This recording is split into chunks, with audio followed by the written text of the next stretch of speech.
Mən Ağdaş rayon Ləki kəndinin şəhidi Azər Vəliyevin atasıyam. Bizim Enullah qardaşla gəlmişəm. Bizim balalarımız bir yerdə döyüşüb, bir yerdə şəhid olublar.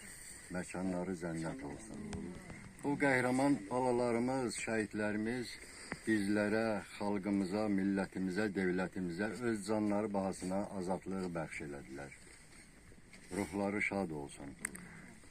Allah, nə deyim, qazilərimizə Allah şəfa versin. Allah şəhid ailələrinin hamısına çoxlu səbirlər versin.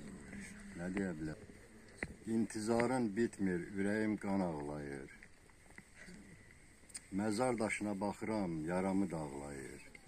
Anan, bacın qara bağlayır. Sənsiz ötür günlərim, gözlərimin həsrəti hardasan? Məqamları uzaq olsun bütün şəhidlərin.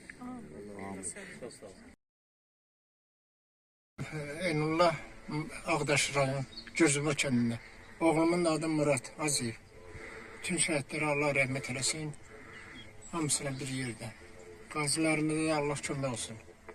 Sağ olun. Bizim qəhrəman balalarımız bizlərə azadlığı bəxş elədi.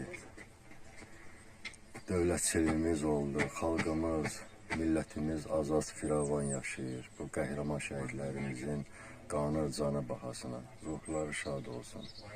Sizin komandanıza da təşəkkür eləyirəm ki, bu şəhid ailələrinin ziyarətinə gələndə bu toplantıları çəkirsiniz, işıqlandırırsınız.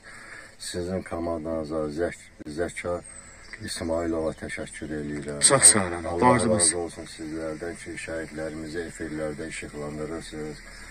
Körpə balalara tanıtdırırsınız. Allah hər birinizdən razı olsun. Təşəkkür, borcumuzdur. Allah sizə sabır və dözüm versin.